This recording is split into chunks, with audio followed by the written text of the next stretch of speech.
So I've created an illustration to explain the strain theory, which explains how some people's life circumstances can lead them to deviant behaviors when they feel that they cannot accomplish things ethically. So I've created two characters, John and Carrie.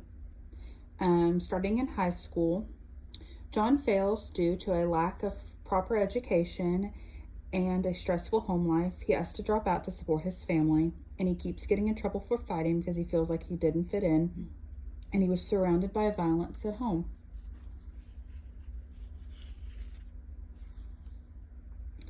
Carrie graduates with a 4.0 and receives a scholarship to a local university.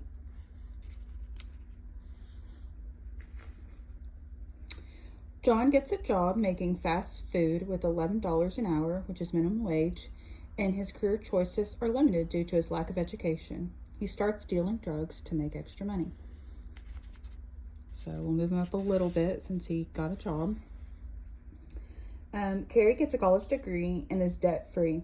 She receives a job offer at a law firm with a starting salary of $60,000 a year.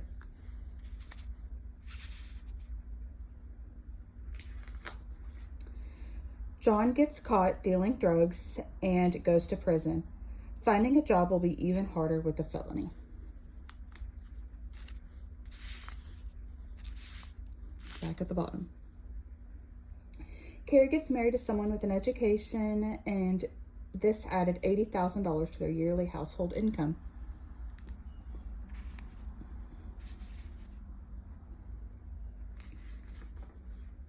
John gets out of prison, but he finds himself unemployed and in major debt.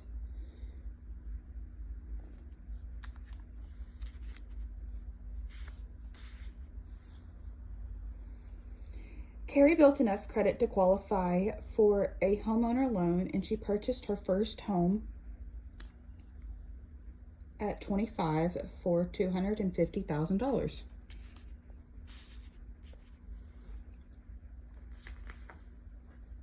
John finds himself homeless and using drugs to cope with stress and depression. Nobody will hire him without a negative drug test.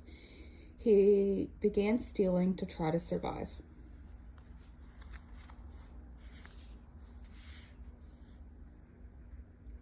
Carrie gets a promotion after only a year of working at a law firm.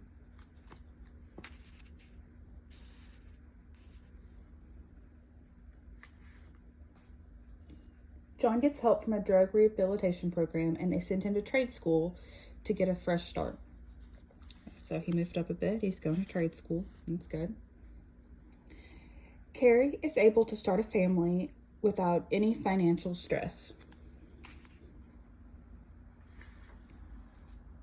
John gets a job at a roofing company making $15 an hour. He was able to move into a small apartment in a bad part of town. Alrighty. Go John, he's doing better. When Carrie had her baby, she was able to take maternity leave, and she had access to great health care.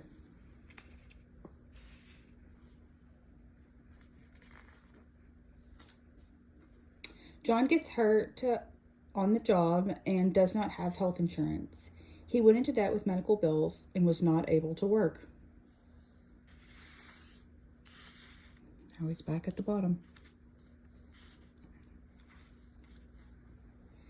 Carrie had the opportunity to become a stay-at-home mom and raise her child,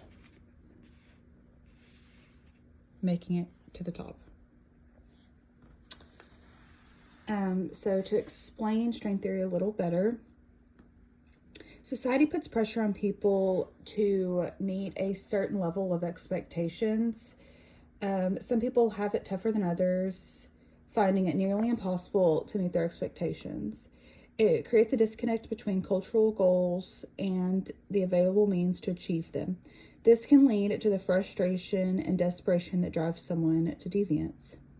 Finding a way to make money illegally can seem more approachable to someone that has had many setbacks in life. Examples of this could be dealing drugs, stealing, or even prostitution.